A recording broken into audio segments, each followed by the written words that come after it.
South African Local Government Association is today intensifying its mandate, that of profiling through a nationwide civic responsibility campaign.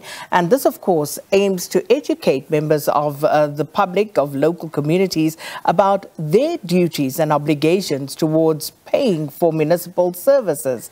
Now, the campaign launch is part of the organization's intent to focus on advancing a people-centered democratic local government.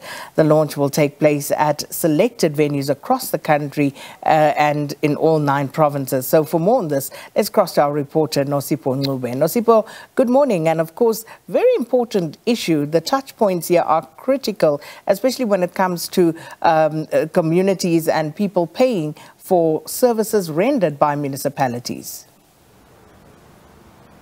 Indeed, Sakina. In fact, we're coming to you live from Mamelodi Township in the east of Tshwane, one of the areas that have been identified in this nationwide campaign to try and raise awareness amongst consumers in these different municipalities, encouraging them to have those conversations with regard to paying for the services, as we know that Tshwane is one of those municipalities that currently stands at over 10 billion rand in household debt. But here with me now, I have the Deputy Minister of Cooperative Governance and Traditional Affairs, Thembisile Nkadimeng, who will be speaking to us more about this campaign, as well as their role as a department in launching this nationwide campaign. Thank you so much, Deputy Minister, for your time.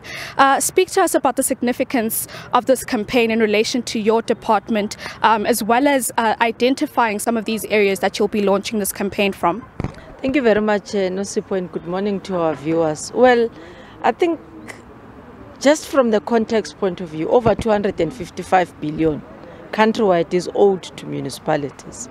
And the unfortunate part is that municipalities offer the service first and then offer an invoice, which means if they are unable to collect, then they are unable to pay the water boards, then they are unable to pay Eskom for electricity and the provision, a sustainable provision of water. And 64% of this 255 billion, the Auditor General suggests that it is no longer retrievable, will not be able to collect it, which means 80% of our municipalities are then living with a huge debt that they have already offered the service, and they are guaranteed that they may not be able to get the money back. Some of our households are able to pay. And as issue, it's more about, yes, we know there are key areas that as municipalities we need to improve on, but there are areas in which we need to be able to use and pay the services for, because we are receiving them. And government have got programs like free basic services to those who are elderly, unemployed, who are unable to pay for the services. But the culture now is that even those who afford do not want to pay for their services. And we're out today to say we can't afford 1 billion extra than what Tshwane, for example, already has, over 10 billion of what is supposed to be collected to render the municipality functional. Deputy Minister, we just come out of those local government elections.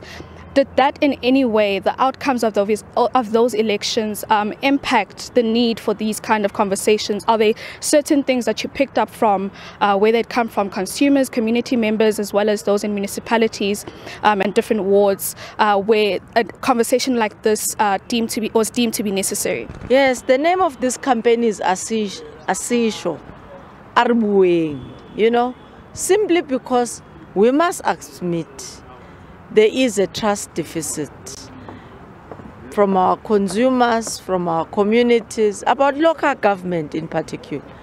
But we must secondly admit ourselves who's in the sector. This trust deficit just did not emerge from nowhere else. Just 3 weeks ago, the Auditor General gave another scathing report from the audit outcomes of municipalities. That is also another leg of which this association is to talk about. Because if you do not, as a municipality, provide proper services or provide them in a sustainable manner, it creates the deficit in trust. And it makes people, even those who are able to pay, to go like Why am I paying for? Because even the money is going to be misappropriated.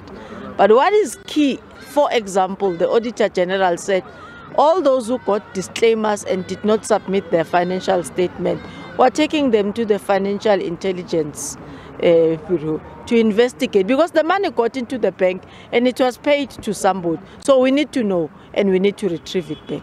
But secondly, provinces themselves have taken a responsibility of making sure that they do away with disclaimers and adverse, and we move in terms of improving of accountability. Currently, for example, the department, the select committee, in 2 weeks ago, we met with the NPA in Free State. There are over 47 cases, municipal cases, with regard to maladministration, fraud and corruption that are placed on the table with an intention of collecting the money back. Minister Mbalula was allowed to go to Mangaung municipality just yesterday to go and open a probe, for example, on the PRT, where it is alleged close to billions were also misappropriated. So there is commitment practically from government as well to say those who have misappropriated the funds must be taken through the legal processes of our country, and the money must be brought back. On another hand, we are saying to our communities, they must appreciate that effort that is led by the president, who will get the money, which is their money, back into the coffers of the state. Through that, we will then deliver the services of roads, proper cemeteries, sustainable water provision, clean potable water, collection of waste. Our townships and rural areas are dirty. We realize that, but we need the resources to enable municipalities to be able to render those important services. Before I let you go, Deputy Minister, we are running out of time, but very briefly, we know that there are currently rolling blackouts taking place, which may even amplify these trust deficits that you're speaking of amongst community members who will say, how am I paying for services that I'm currently not receiving with the rolling blackouts? Do you not worry as a department about what is currently happening with load shedding?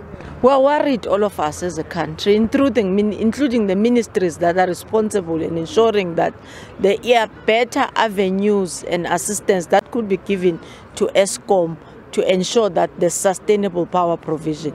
But we also have a responsibility, also as local government, to encourage our consumers, to encourage the electricity users, our people at home, to use it wisely. It is a resource that is depleted currently and needs all of us, as we say, local government is everybody's business, to participate meaningfully in making sure that we share what we have, while as government we put up plans to ensure that energy provision is sustainable. Thank you very much, Deputy Minister. That's Deputy Minister Thembisile Nkadimeng speaking to us about the launch of this campaign, a SABC campaign, currently taking place nationwide, but we are coming to you from Mamelodi Township in Tshwane East. A little later, we'll be speaking to SALGA's president, who can further elaborate on this campaign and the importance of it.